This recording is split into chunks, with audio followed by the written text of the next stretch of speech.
let me introduce the next crew. They are called SERVFAIL, and they do something which a system you all might know of, because there's always this one, we have been hacked. No, it was DNS. So they just started as a joke on a shitpost on Fedi, and then they just started to end up spending multiple weeks and hacking on everything DNS. They did infra setups, they automating DNSSEC deployments, and they did write a full custom zone edit website. And please welcome with a warm round of applause. Here you go.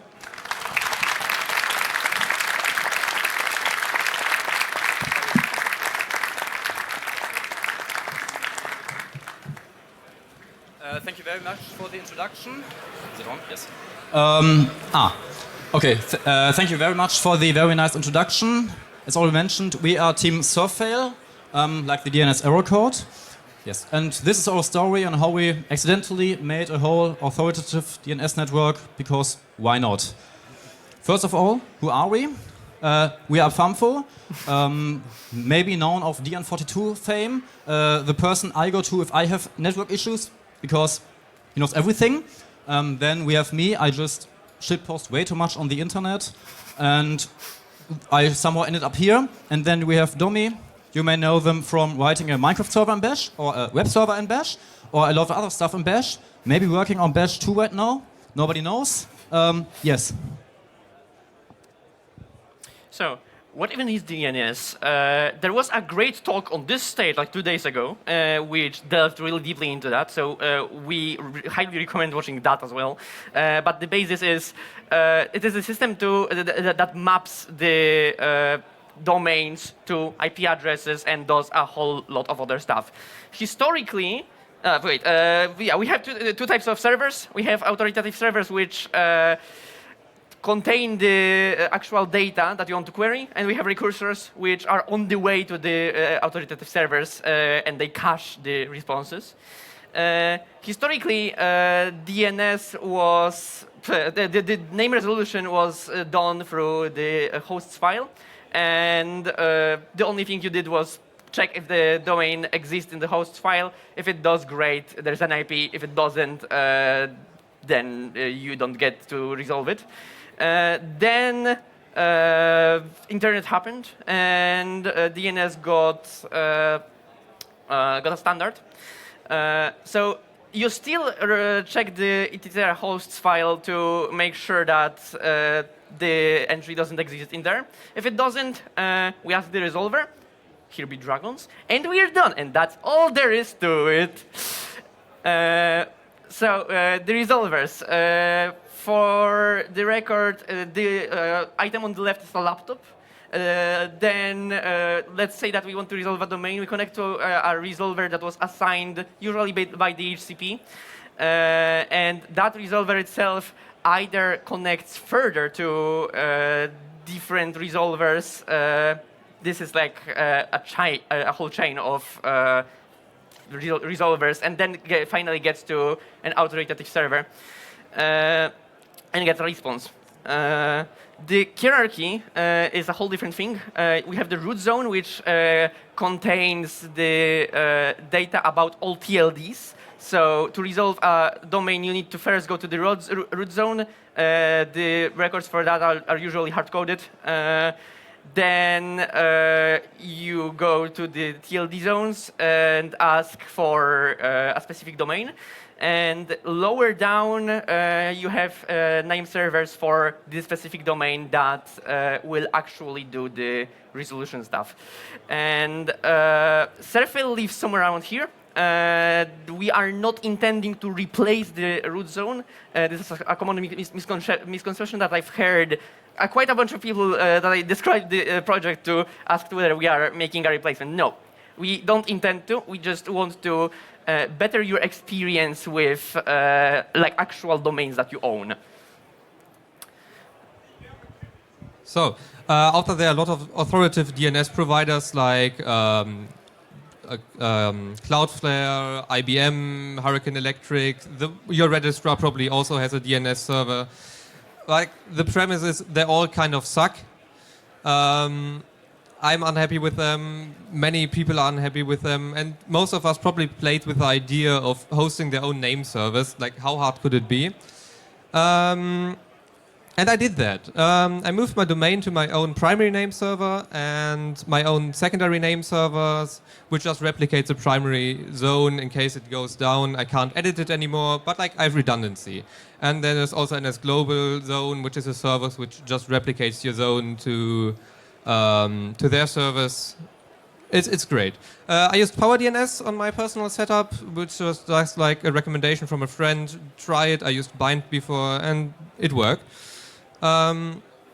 As I tend to do, I posted about it on the internet. We will get to that. Here's a mail I got from Cloudflare I posted. It was like, oh yeah, your name servers no longer post to Cloudflare. They now point to like weird domains like ns1.famfo.xyz and ns2.famfo.xyz. Also, you don't have the security features we provide anymore. Happens. I posted about that mail on Feddy, and I got 2 responses from Domi and Merlin. It was like, hey, why don't you host the DNS for us and give us your API key? Don't give them your API key. Here's the idea. We want authoritative DNS hosting. We want it provided for free for everyone who wants to get access to it. And we want to keep... We don't want to have a single point of failure in the DNS system because that would kind of suck. How did we build it? We continued to use PowerDNS, which turns out to have some nice features, like the zones are stored in an SQL database, and it provides an HTTP API you can use to modify your zones and do a bunch of other administrative features. Bash. Lots of bash. You heard that sdomi wrote an HTTP server in bash. I'm sorry. We continue to build on that as a proof of concept, but that's stuck. We now have a web interface, an API proxy, and we sync the config for the DNS servers in bash. All of that without JavaScript. And yeah, in an ideal world, we don't exist. You just host your own DNS servers because it's funny. But we don't live in an ideal world, and my laptop just turned off. Nice, Merlin, your power bank is not working. Oh god, that's bad. In an ideal world, we don't exist. Everyone would be hosting their own DNS servers, and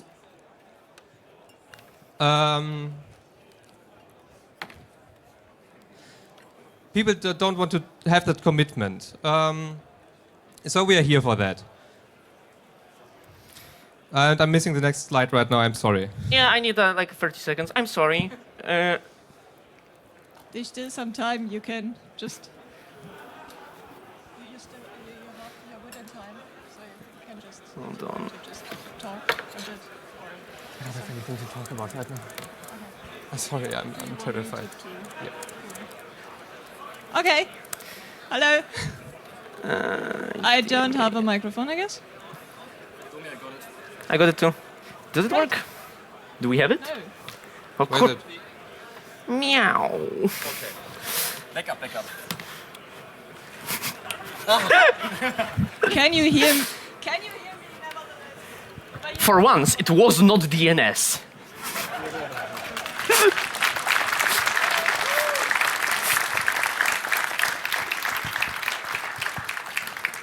So, who of you? Where is it? Yeah, great. That's Hey! it.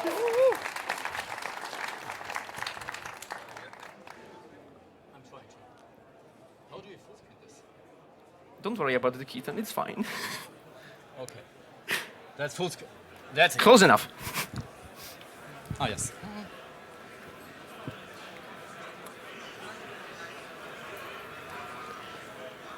Yeah. Sorry.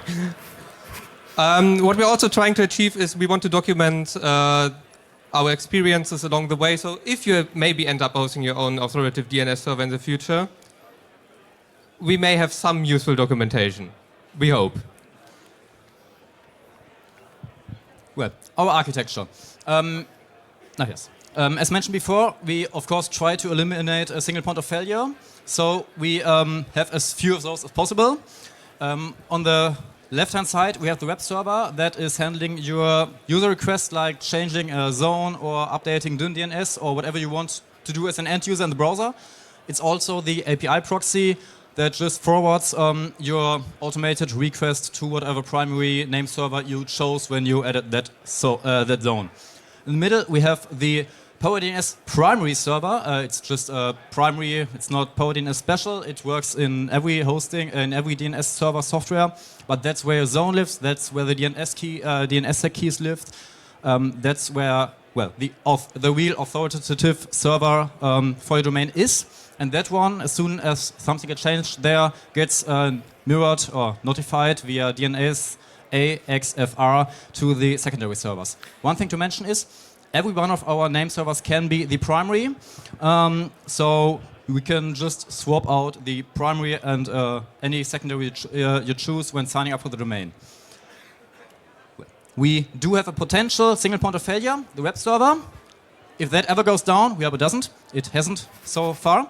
But if that ever goes down, you may not be able to update some records for your domain, but it will still be solvable. It will not be DNS in that case. We had some issues with IPv6 on the upstream before. None of our fault. We're looking to get that replaced as soon as possible, but it's still working. It was always accessible. Yes. We do have two kinds of servers right now, stable and quirky servers.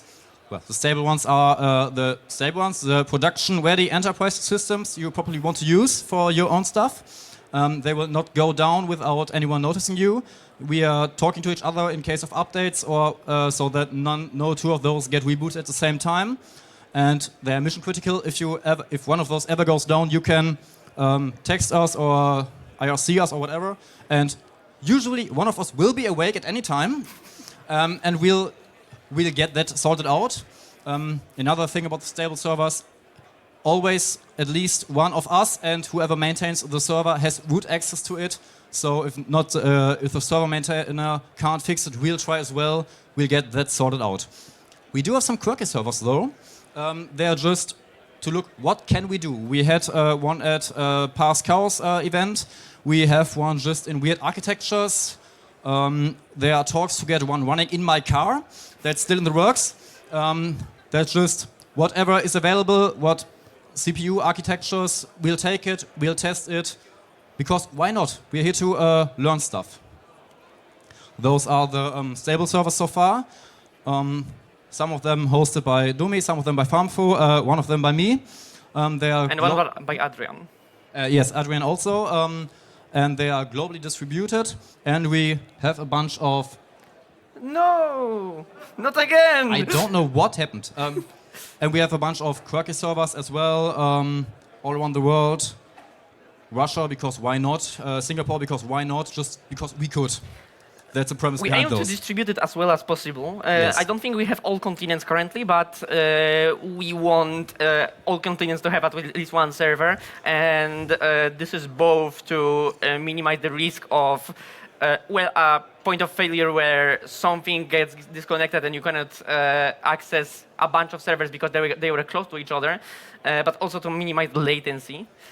Also, if you know a hosting provider offering hosting in Antarctica, please contact us. Yes. Okay, the web interface is the core of the operation. Well, you could argue that it's not fully at the center, but with our architecture, there is nothing fully at the center. Depending on which part you query, you either bypass this fully or you use only this. So the point being, this is where you add your records, this is where you edit your zones, and this is where everything happens regarding the administrative part. The currently displayed slide is a screenshot of the table edit view. That's the default. We also have a bind compatible view. Bind is the de facto name server, and the record type record schema has been used by basically every provider to manage like interoperability. So this is very useful if you want to import something from an existing provider. Furthermore, we have dynamic DNS, and I don't know if famfo rotated that key, so you have around 3 seconds to make a screenshot of that.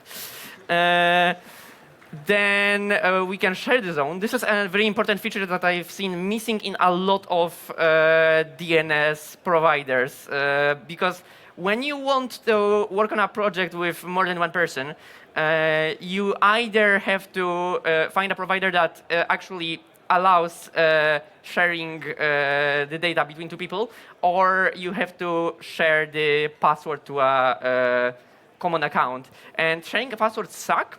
So this was one of the first things we coded in after we got the web interface to a semi-stable state.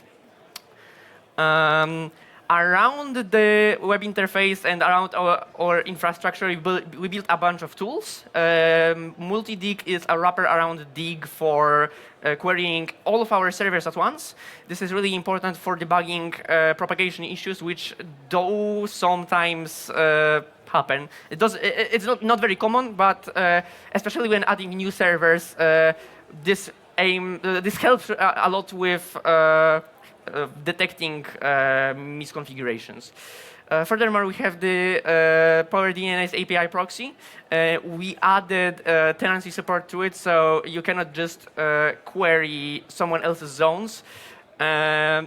We have the previously outlined the DNS, and I wrote SERVFAIL sync, which is a daemon run on all servers along the Power DNS itself, and it aims to monitor the Power DNS and sync some changes that cannot be done via the API. But yeah, let's maybe not talk just about tools. Let's maybe talk about the fun parts. There were incidents, as you may imagine. Look at this graph. That's queries per second for all of our DNS servers combined. And as you may see, something happened. What did happen, you may ask yourself. I ask, what do I want to eat for dinner today on Congress? And I just said, out of fun, yes, let's just vote via DNS, because why not? What can go wrong? Well, nothing can go wrong, because Domi answered, well, just dig at this domain, at this server, and we'll tally the votes, we'll check who has the most, which food has the most votes. We don't even own that domain. We don't even own that domain. But it worked. Irrelevant. Yes, as you may see, we have some in the beginning people figuring out on how to mass send DNS queries to that name server. We had some people that literally wrote a C implementation of dig, and it sent queries like as fast as possible. The network stack on Linux for some was the limitation, and yeah. Yes, we not sniped some people who just wanted to see what can be done with DNS. The answer is a lot.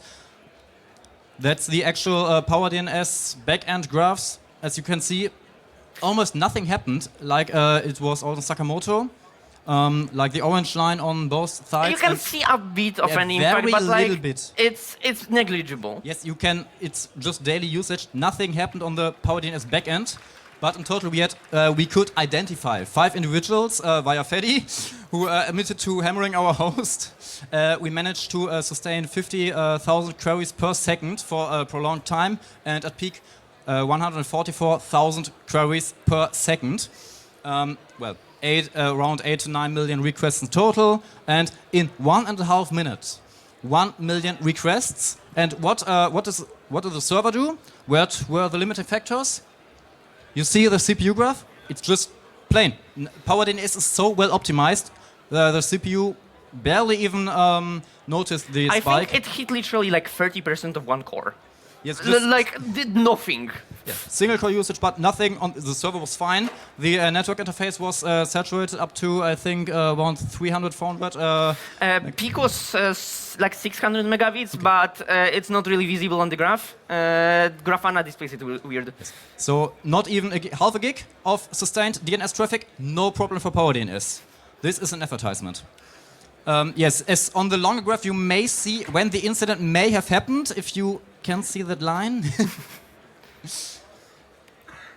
Yeah. Back to my bash stuff. Have you? Do you remember the thing about JS I said earlier that we don't use any? And well, this is sometimes a problem. Most of our interface is just hacked CSS, and there's a lot of that you can do without the JS. But here's one of the limitations: if you click on the record and press Tab, it incorrectly goes to the cell below it. And you can kind of fix that with tab index, but I spent around 5 hours trying to figure out a way which doesn't break the tab navigation on the entire page. I think famfo did the same thing a few days later. We never came up with a solution that was satisfactory. So in the future, we intend to add some minimal JavaScript to help the user experience. We intend to make it optional, so most, if not all, features will still work without it, but it will lessen the strain on us trying to do it without it, because that's a great shitpost. I'm happy that we tried. I think we proved that you can do a modern UI without any JS, but this is clearly not the way to go. Yes. The incident number 2. Domi once wrote a nice bash script, of course. It was bash because it's Domi, that basically converted a YouTube video to DNS. Because, of course, you do that. That's a totally normal thing to do. Don't question it. And, well, there was a script that abused DNS. We have a DNS network. Can we combine those? Turns out, yes, we can. So, first of all, we chose a random YouTube video. You may not guess what it was. It turns out it compressed to around, I think, 5 megabytes of zone files. And we had to optimize the web UI of SERVFAIL because trying to load that zone in the web interface took 5 or 10 minutes, and it just ran into a timeout on the back because I had to increase the time in Nginx, and after increasing it to 5 minutes, it's still timed out. So we decided that this will just take infinite time. I did some fixes. Currently, it loads in 8 seconds, which, by doing really simple math, it is infinite times better. Yes. Well, we got onto the primary server. It worked on the primary server, but somehow we couldn't get it replicated onto the secondaries. So we looked into the logs. There was some strange error message we didn't really understand. There was nothing in the documentation of PowerDNS. So we just went to PowerDNS GitHub, created an issue. Hey, this is our error. It isn't working. Please don't ask why our zone is that big. We cannot explain. And within 10 minutes or so, someone answered with, yeah, obviously you have to add workaround 11804 equals yes to the config. It's totally obvious. We did that. Everyone knows that. Everyone knows it. And it worked. This is a nice query. Can we actually run it? Do we have a terminal? We may actually Please.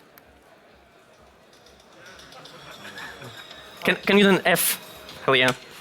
This is streaming over DNS.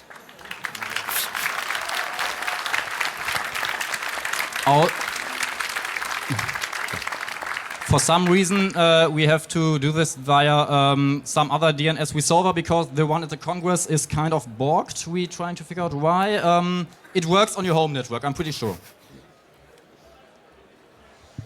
So, DNS is old. Many things got tried over the years. Some things stuck, some things didn't. This creates some vague standards. This is where the fun begins. DNSSEC. It's a great standard. You can sign your DNS records with it to make sure they haven't been tampered with. Great in theory.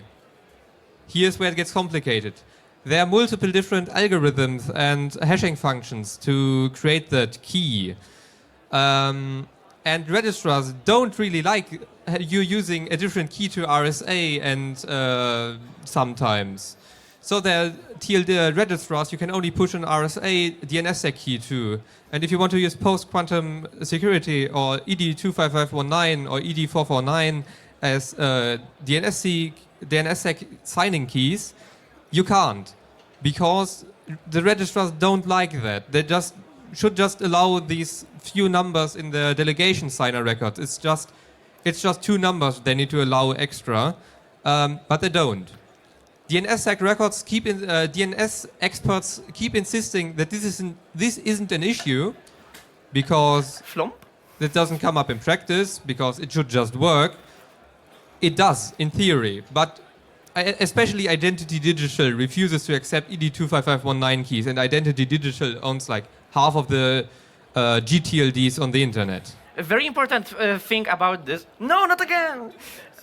Very important part about the DNSSEC. When you have a key type that you choose yourself to sign your domain, you don't, the registrar doesn't need to do anything other than signing it with their key. And the key can be of any type. You can mix and match them on the way to the root zone. So the checks are literally useless, and we don't know why they are actually in place. We would like to greet Denik, who has taken 2 years to implement ED25519, and we still don't know when it will be implemented. But yeah. Right, registrars. The other problem that is quite common is beyond DNSSEC, the checks at registrars are kind of overzealous. Some of them don't accept .lol. Some of them have a problem with IPv6. And using a second level domain. So for instance, we have a name server just called sakamoto.pl. Without any subdomain, it will not work on some registrars, and you have to use workarounds. Those are issues that should be solvable, and they are not not a limitation of DNS. They are purely a problem with how it is implemented. So we hope that maybe we will be able to talk with some registrars to actually fix their stuff. Whether this will pan out is another story, but yeah, we will keep you updated. So, what did we do so far? We built a medium-sized DNS network. We currently host 86 zones or something.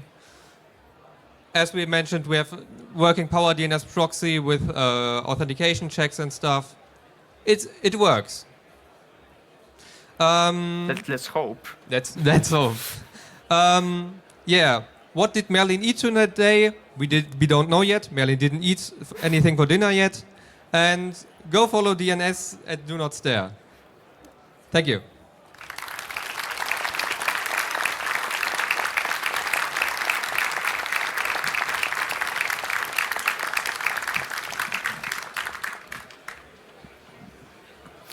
So yeah, we are ready for questions. Yes, and we do have a lot of time for questions. So Great. just raise your hand if there are any questions. Maybe questions from the internet? No questions from the internet. Questions from the auditorium? There's a person there. There is a question. Just in the back. Far away. Come. There is a herald running to you.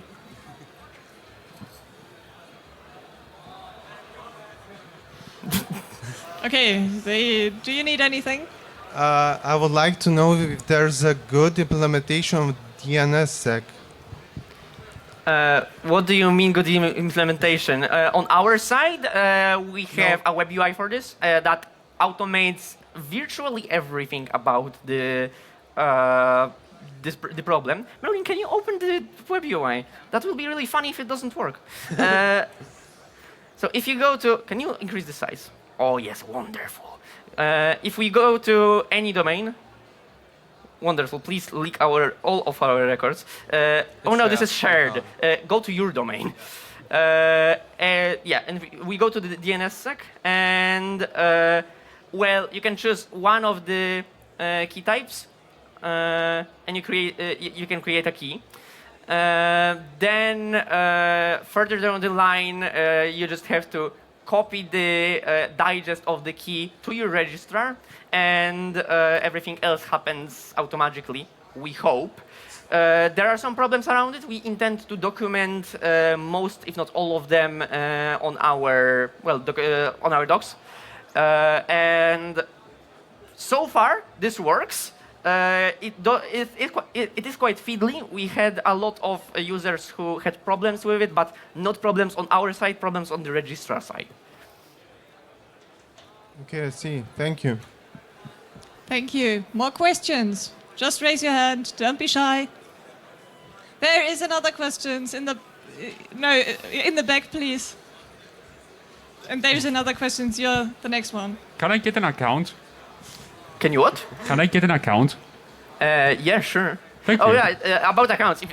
If you are interested at all, please go to our IRC channel. It is also bridged to Matrix, so you should be able to join wherever. And ask for a code. Currently, the registrations are not open due to the fact that, well, we are still a beta and we kind of don't want too much load at once. We want to know that the users are well, maybe not trusted, but we want to have more control over this.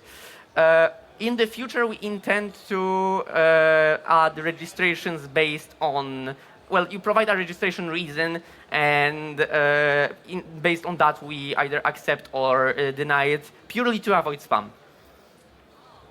So there has been a question here. Have you considered becoming a registrar?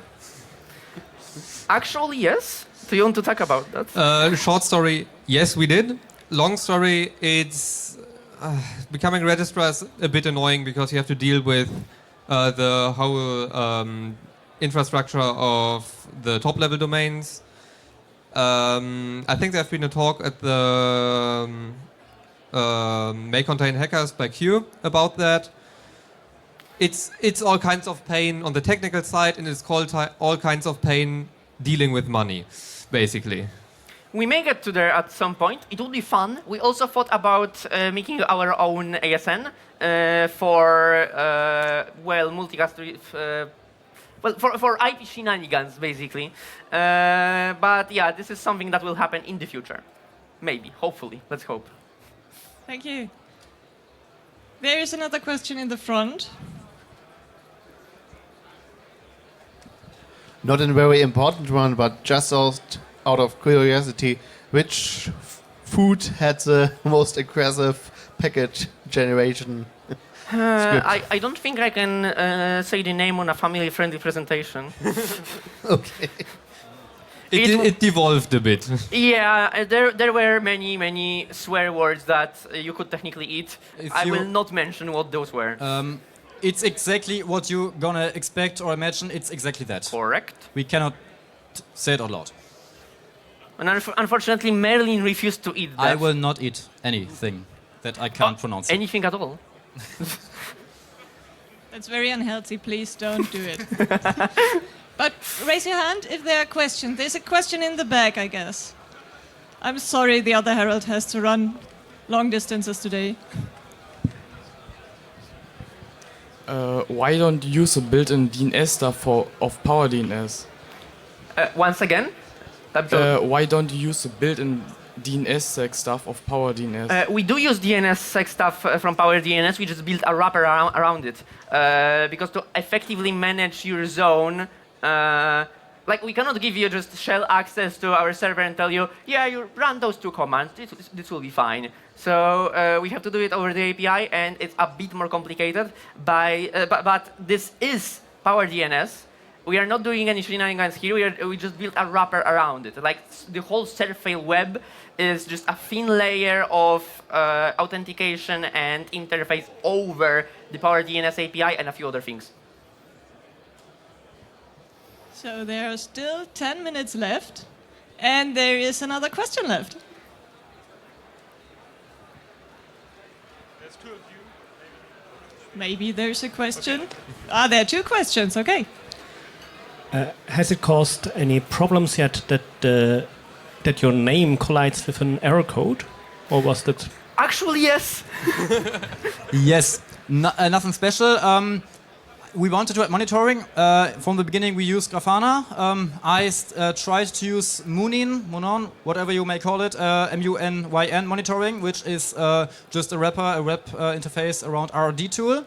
And yes, there is a Power DNS connector, and it breaks if there's anything SERVFAIL in the URL or in the API or whatever. They literally check for some other error codes including SERVFAIL. We had to patch that. We are not using Monin because there were some other issues. But yes, there is software that just breaks when there is anything SERVFAIL related anywhere. And that's hilarious because it shouldn't. Also, you really can't search our name. You have to know that we exist. What's a pro though? Like I like this state. There's been another question right there. Do you have any clues why the big guys are incapable or too lazy to implement proper DNSSEC keys, or why they don't? Is it laziness mostly? The whole DNS stack, like everywhere, is kind of handled as an afterthought, and nobody puts a lot of actual effort into making it nice, and that's a problem. There are not enough resources associated with the whole DNS ecosystem. This is also what we're trying to help with, because like I genuinely spend weeks writing our current implementation and making it as nice as possible. I will spend more time on it, just purely out of spite, because I wanted this to be better. This has no reason to, like, the status quo has no reason to be this bad. Also, another thing about the registrars, I've heard from some places that it's a lot of enterprise corporate things, like you have a lot of bureaucracy and whatever, and we've always done it that way, and that we think is a big thing that contributes to the issue. Thank you. There's another question at the wall. What is your opinion of Punycode and why is it hard to implement? I love Punycode. Okay. It isn't hard to implement per se, but you have to do some fuzzy checking to actually detect if it's used. The way it's implemented with the xn -- is, well, you can check for that, but you effectively have to check for it in every place you handle a subdomain or a domain name. And that's a pain when you actually want to display it nicely to the user. If you don't, and if you're fine with the normal notation, the one that's stored inside the actual records, then that's not a problem at all. But we strive for better, so that's why it took us a bit of time to implement it. We also found some weird behavior with IDN, the utility to actually convert from Punycode and back, where it would pass through invalid domains just fine. For instance, if you launch IDN in your terminal and type :3, then it will output :3 instead of crashing like it should. There is another question there. Please just climb through. Are there any questions to replace Power DNS with a bash solution? I think the whole reason that they let me actually use bash is that we don't handle the the mission critical parts with bash, and I don't know if I would be comfortable with that. For what it's worth, the video over DNS thing that Merlin was presenting, I wrote that as a part of my project DNS server in bash, which, well, I went on holidays and I needed to do something, so of course I looked at Wireshark packet dumps. I never read any RFCs, I just looked at packet dumps and implemented things from that. And I learned a lot of stuff through that, mainly that writing something that would be actually optimal is a lot of work. I spent around a week on something that can just serve dummy requests. If you want to actually connect it to a data source, you have to do a lot of sanitizations, and it's much harder. As a query server, it would be really funny, but we would need to have compatibility with the Power DNS API. So I don't know how feasible it is. But since you mentioned it, it will now be forever on the back of my hat. Maybe one day. Are there any questions from the internet? Are there? So please. Thank you. By the way, I will just use the second for the record. I think my laptop has experienced the same issue as when you press B on Merlin's No, laptop. I think it died more than that. It's still on. We don't know. Anyways, sorry for the technical problems. I hope you enjoyed the presentation. Yeah, thank you.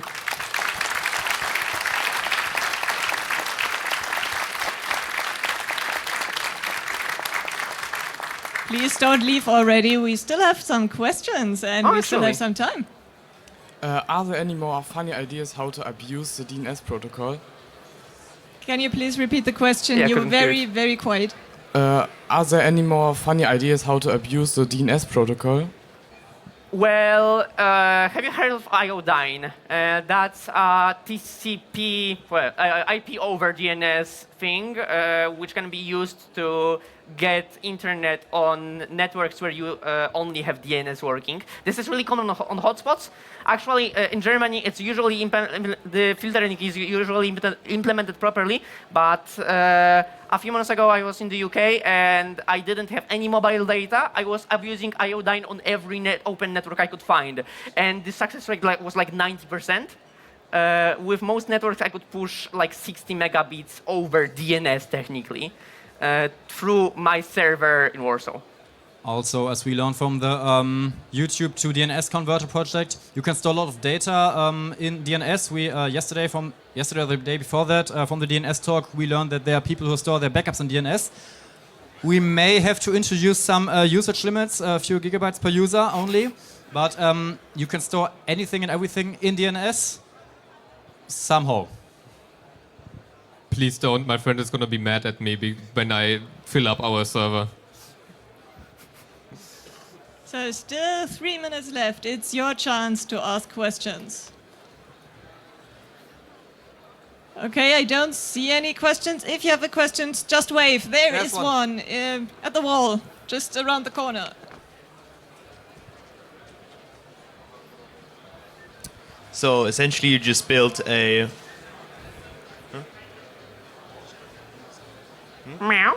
So essentially you just built a very good distributed key value store for me to use, right? I mean, that's DNS, yes. I don't like it, but you're right. So last two questions. Question from the internet? No questions from the internet. Questions here? You just have to wave because it's very dark. No questions left. Thank you very much. We had some fun and giggles, as you just announced in your title. Thank you very much, Domi, Merlin, and famfo. And please applaud.